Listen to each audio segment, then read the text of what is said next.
Hey, hello everyone. My name is Noam Levy. I'm a field CTO in Groundcover, an observability company. Field CTO basically means that I was one of the founding engineers, but got corrupted by the sales organization. Cool. So today I'm going to talk about how to make our E2E and integration test. I'm going to use the term E2E very loosely. I'm talking about all the tests that involve databases. So what makes E2E tests slow? This is what we're going to discuss today. And I'm going to share with you what worked for us in Groundcover in order to make it faster. And Kubernetes had a big part in it. And how you can try it yourself today and see for yourself what I'm showing here. So you can all agree that E2E or integration tests are hard, right? It's a lot of bootstrapping involved, a lot of moving parts, takes out a lot of time for those suites to load. And at the core of this complexity lies the issue of databases that we already covered in a few talks today here. E2E tests also tend to be slow. The test suite takes a long time to boot. It's resource intensive. And at the core of this slowness, a lot of the times what lies is the databases that are involved in the process.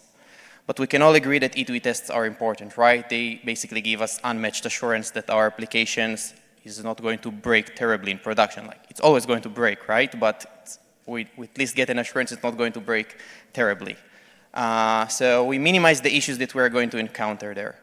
And if you're thinking about it, it's also the first time that your databases that you use in your applications, like it's the first time that you meet them for real, other than when you develop the solution itself on your little development environment. We need to fix this issue. Like, databases cannot be such a huge bottleneck when it comes to testing.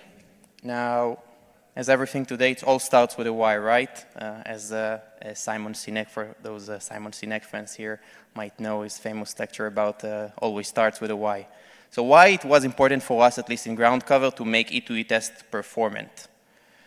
We found out that when those tests tend to be slow, we usually do them less, so we push them down the development lifecycle. You do them only when you merge to main, or you do it in some staging environment.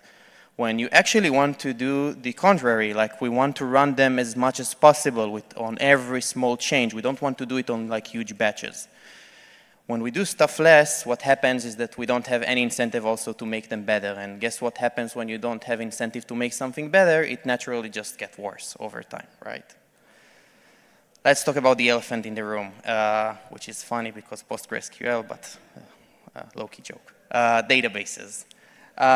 They are basically hard or impossible to mock, right? It's just like whoever wrote like a successful mock for a database that is not like very naively returning the exact row that you're expecting when you're hitting the mock.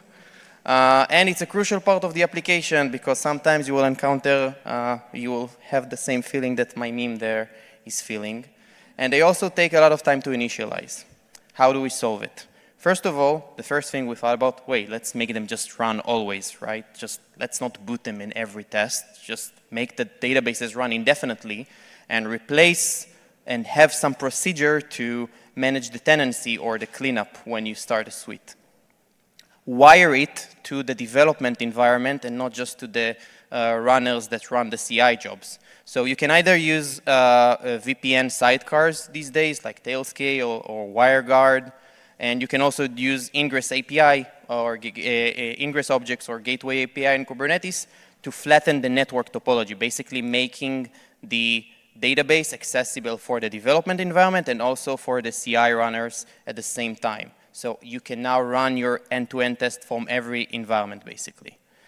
And step 3, just enjoy much faster tests. Now, basically what I'm trying to focus on here is just explaining how the boot process of the database when you're running a test suite, especially when there are migrations involved, just takes a lot of time.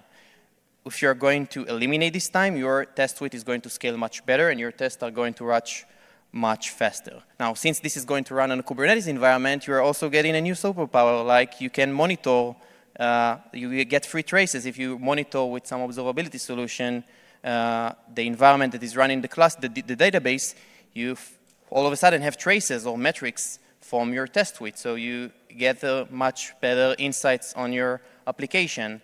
And you get free load test because everybody's probably going to use those databases to run the test. So you can see how your changers are working at scale. I want to put some data behind this like nice thesis about how fast things can really get if you are moving away from running containers and to moving to a pre-existing database. So I created a simple repository where I created a test that is based on container and a test that is based on a DB. There is no fancy stuff happening here other than creating a table and inserting 2 rows. This is the purest form of the performance differences. It's about 4 times slower to boot a container in your suite compared to using a pre-existing one. And if we're introducing more parallel tests, which naturally will happen as you will scale your tests, it's getting like 18 times worse. And this is based on multiple runs, not just what you see on the side there. So you just imagine how bad things will get when the migrations and the tests are going to do like really intensive stuff. I made this example open source, and it's kind of like a snippet of how we do it in our test suite. So you can scan the QR code, go to the repo. It's not a repo to our website, I promise. It's to a GitHub repository. You can run it on your computer. And feel free to, if you have like advanced use cases that you want to share there, feel free to contribute and also try it for yourself. Thank you. Awesome. Thank you.